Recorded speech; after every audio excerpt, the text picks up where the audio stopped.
All right, all right. Well, welcome, folks, to this week's edition of Master Menopause Metabolism with Andrea T, where we are going to be talking about travel. So, buckle your seatbelts. You're going to learn a lot about your health, and your weight does not have to suffer when you're on the move.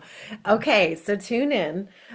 Here we go. So, basically, I'm going to be going over today how do we travel and thrive? And a lot of these you'll be able to, ladies, like bring into your work week where, maybe you're traveling for work. Or, I just got off a coaching call with a woman who had said, that she had, had issues with the subway last night. So she's commuting from Manhattan to New Jersey, and the subway was not running. So she didn't get home until late. You know the scenario. She planned on cooking some shrimp and some other things, but she doesn't want to eat that late because then her sleep suffers. So, what kind of choices can you make when you're on the move? So how to thrive, not just survive while traveling. 4th of July is coming up. We have barbecues. We have also going to the cabin. We have, just overall more social activities.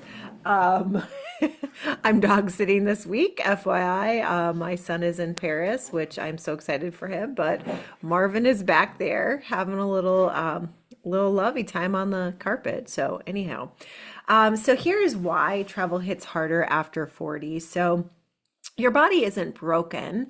It's responding to real biological stressors that compound after 40. If you've tuned into my podcast at all, we talk about this in depth, right? Understanding them is the first step to biohacking and outsmarting them. So, the one thing that hits harder for me, especially, is when I don't sleep as well. And so that can happen if I'm traveling internationally, specifically like Europe, because I feel like it's in that middle time zone.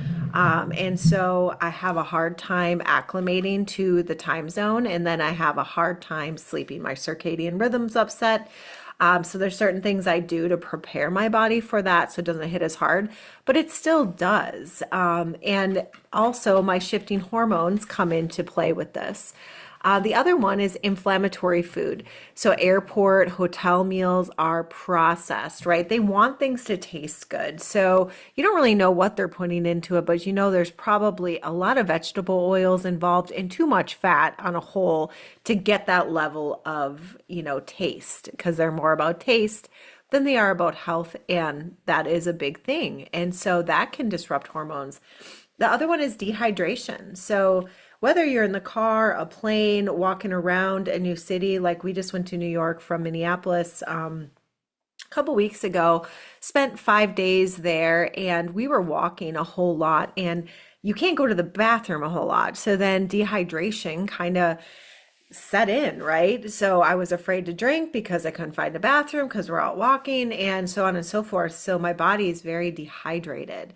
And it actually happens a lot faster than you realize.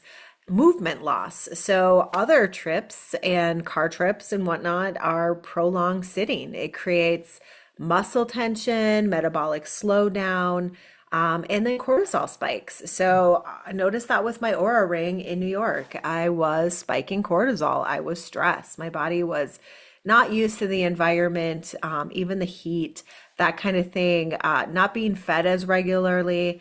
It was disrupted, and that drives the stress hormone that sabotages your recovery. So, yeah, in our 50s, we need to become a little more smart with this travel thing. And it's kind of an interesting time because now we have the time, we have the funds, but our body is not acclimating as well. So, this isn't an excuse, it's biology, and biology cannot be worked with. Or can be worked with, but it's just more like understanding you're not doing anything wrong, but you are more sensitive at this age, and there's things that we need to talk about. So I want to talk about kind of your subconscious vacation viv, right? So this used to be me. So this is also another part of it where every traveler has two versions of herself. And one comes home drained, depleted, sleep exhausted, maybe have gained a few pounds. The other comes home stronger.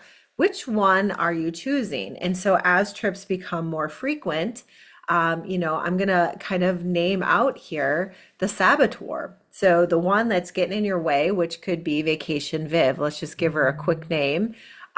She does not work out at all on vacation. She's on vacation. She is getting drinks and airport pizza at 8 a.m., 10 a.m., 6 a.m. I've seen these people and I've also lived it, right? I'm on vacation. Drinks 3 glasses of wine at dinner because, hello, we're spending a lot of money, we're celebrating. Sleeps 4 broken hours, scrolls until 2 a.m. Does just go, go, go, finds every activity that you possibly could, or, just spends a lot of time saying, you know what, I don't usually do this. I'm on vacation. I'm going for it. She comes home 5 pounds heavier, exhausted and bloated, and spends 4 days recovering instead of thriving. And then work hits and all the things. And so that's one side of the coin. The other one is travel. Put your name here. So travel Andrea or travel smarter. We'll just call it.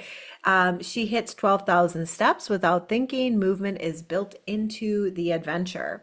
She orders the steak or the hamburger and forgoes the bun maybe, or the fries. I would say more the fries. Buns are no big deal, but she adds extra vegetables, a side salad, and she starts to understand that it's not a good time to take a break from protein. Her body needs it more than ever. It's a non-negotiable. So she scans the menu to figure out what's going to taste good, how she can get that protein in. She still drinks the wine, and then she has a tequila, and a great sleep beats 3 glasses and 4 days of recovery, right? She sleeps like it's her job. She makes sure that the room is cool. There's blackout curtains. There's magnesium involved. She brings all of her supplements with. There's no negotiation. Progesterone is in the bag. She comes home energized, clear-headed, and proud of herself. So which one is going to come home with you? Which one do you want to be on your next travel trip? And so that is a big part of how we need to kind of set our mind up first for which one we're going to do. Because if you're like me, eating out was always a fun thing. So meaning you were going to get like the meatiest thing on the menu. So that might be a hamburger, fries, a shake, because hey, you were eating out and you eating out very often. So as a kid, that was kind of the way it went. When we went on vacation, it was, oh, we're in the car for long periods of time. I can go to the gas station and pick out snacks, whatever I want. And that could be Milk Duds, that could be Bugles, that would be corn nuts, nothing where I thought of like what is actually going in my body. And hey, I better grab a Dr. Pepper too, or that energy drink. And so those were things that I saw, did, learned in my family, and that was what we were used to. So fast forward to traveling more often in my 40s, 50s, and gonna be 60s. I'm planning on a lot more travel, and I understand now that if I'm sitting in a car for hours on end, the last thing my body needs is to be dehydrated and to eat some more bugles and carbs. It's going to look a lot different. I need to plan that out. And so I start with the mindset of like, how can I, have a glass of wine, but hydrate myself after? Maybe have some tequila to keep it more natural. How do I work on, having my sleep mask with me, making sure I stay on track with my progesterone? And then here's some other ways to actually keep yourself in good standing while you travel. So here's 7 non-negotiables, ladies. So the first one is protein first. So I always say like use your like the middle of everything is this protein. So if you know that you're aiming for 100 to 115 grams of protein a day, maybe more than that, you're going to hit your protein target at every meal. So if you're at, the the cabin and you guys have yogurt and you have eggs and you have bacon and you have some granola and some berries, like let's just say those are the options, right? What are we going to do? I mean, we're going to look at the yogurt. Like, hopefully, it's a 15 gram or more protein situation with the yogurt. And then we're going to load up on berries so that we have some fiber, some antioxidants. We're going to have an egg, maybe with some egg whites, two other to add in some more protein. And then maybe we'll have a piece of bacon to get a little extra protein there. So you're top loading your day with 30 grams of protein. So you're really winning. And you can even have some bars, some drinks. This is the time where you do want to use those, right? Like if you have a barbell or, a barbell protein, you can have that in the morning. There's 20 grams along with your yogurt, your berries, a little bit of granola, and you're going to hit that 40 grams. So keep that in mind. Next meal, let's say there's a chicken salad sandwiches and, other things up at the cabin there. What are you going to choose? Well, you're going to look towards the protein first meals. And really look at that target. Think about that when you stop at the gas station, when you're at the airport and whatnot. Like, what do you, when you go to Starbucks, what's going to give you the most bang for your buck? Like those egg white breakfast sandwiches are great. That's going to be 22 grams of protein. They have the protein coffee now, and then it's low in calories, and whatnot too. So you're able to kind of maneuver and always think about that first. The next one is that 10,000 steps daily minimum. So build movement into sightseeing. Think about things you're going to do, walking tours, stairs, exploring things on foot. Get out in the morning before your group wakes up. Like if you're traveling with your husband or other people, like see if he wants to go on a, excursion with you, walking around in the morning. Like try to make that conducive to what you're doing. Get those high protein snacks to stabilize blood sugar and prevent reactive eating. So important. Make sure to hydrate aggressively. So I always like go right away for, if I don't have my water bottle with me, I'm going to get a smart water that's large, right? And then I'm going to use that throughout the day, maybe buy 2, 3 of them. So I have them back at my, hotel, cabin, whatever, so that I can make sure I'm drinking actually a little bit more water than what I do at home. And so that's a big part of it. If you're worried about, like I was in New York walking, kind of try to time your water. So when you're eating out, drink extra glasses, drink your water bottle when you're at the restaurant so you can try to go to the bathroom. Do some in the morning before you leave your hotel. Pace yourself. It's a big thing. The fifth one here is that limiting alcohol. So 1 to 2 drinks maximum, and it never should be on an empty stomach and never on back-to-back nights, because what does alcohol do? It disrupts your sleep. How are you not doing well when you're on vacation? Well, we don't do well with the sleep usually because the bed can be different, maybe the lighting in the room, maybe the temperature, maybe the time zone because you've crossed time zones and your circadian rhythm is messed up. So then if we're drinking alcohol, it's another kind of like boom, gonna hit you down. So, if I'm gonna have a glass, I'll have 1 to 2 drinks maximum, hydrate the heck out of myself at the same time, try to match 1 for 1, two glasses of water, even for a glass of wine, making sure it's after you've done a dinner, that kind of thing.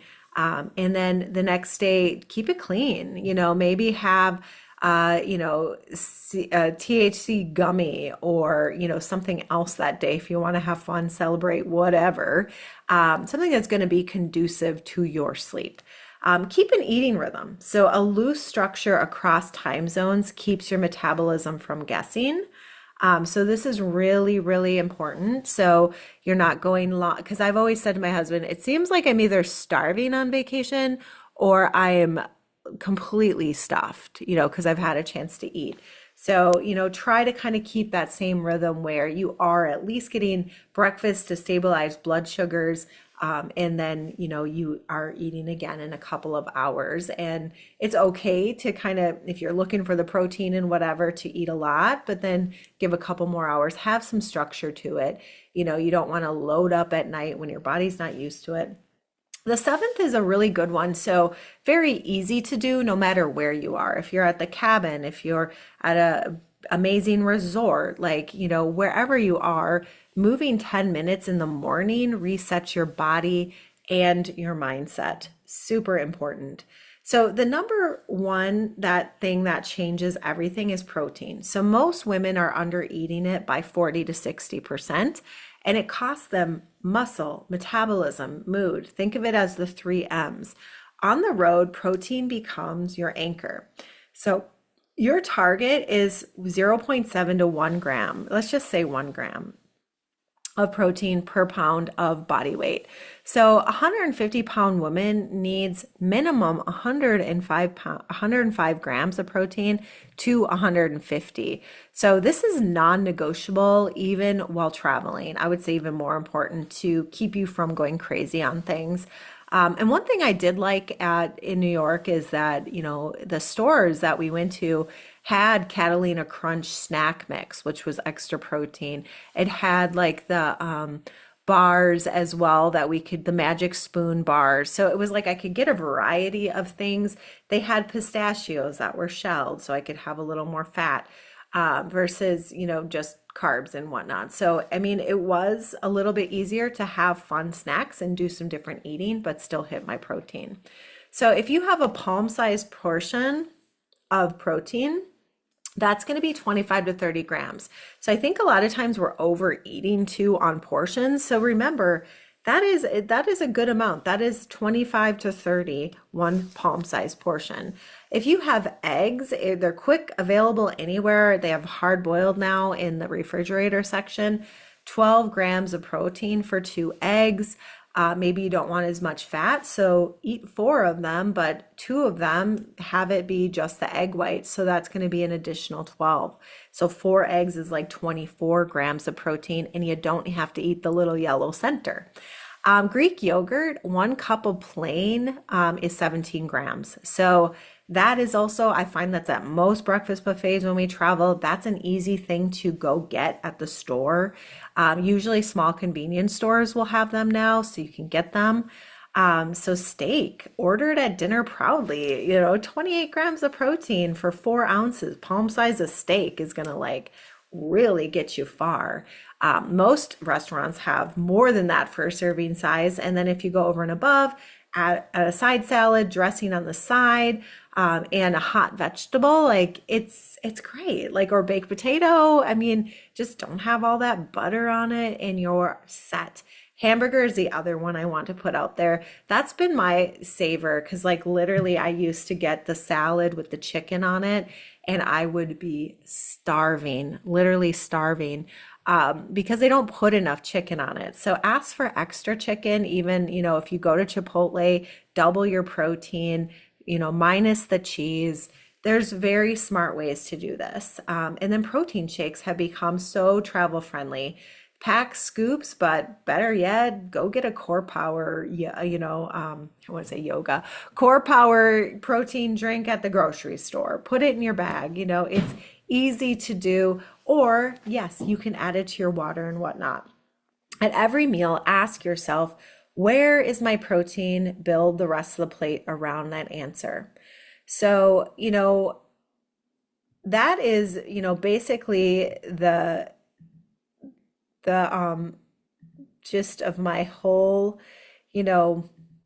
talk here. So I'm going to go into, if you really want to cultivate this, we're going to do a little visualization. And this is something you can do on your own and really take a moment to meet the travel woman that you want to be and envision what she's wearing, what she's choosing for food choices, what she does for her workouts, how she comes back from vacation, how she's feeling. how she gets to bed, and then you can close your eyes and find her. She's already inside you. So the moment, this moment basically bridges everything you've learned today into something deeper, a felt sense of who you already are and who you are becoming. So take a breath, get comfortable, go inward. And so that is the, end of my kind of travel talk today. And I think when we do this, ladies, like I love that I have the freedom to travel more and I have the time and the money, but I don't want to forgo my health because that also is going to help me travel more. And so when we cultivate these things, we'll be able to do it with abundance and also get healthier on the other side. All right. Thanks so much. I'll see you guys next time. And as always, I am always offering a hormone audit call, which is for free, just to go over where things are at for you, what kinds of things you'd like to make changes on. So send me a message. We'll set that up. It's very insightful and can really give you a lot of clarity. I find for women, clarity is the most important thing.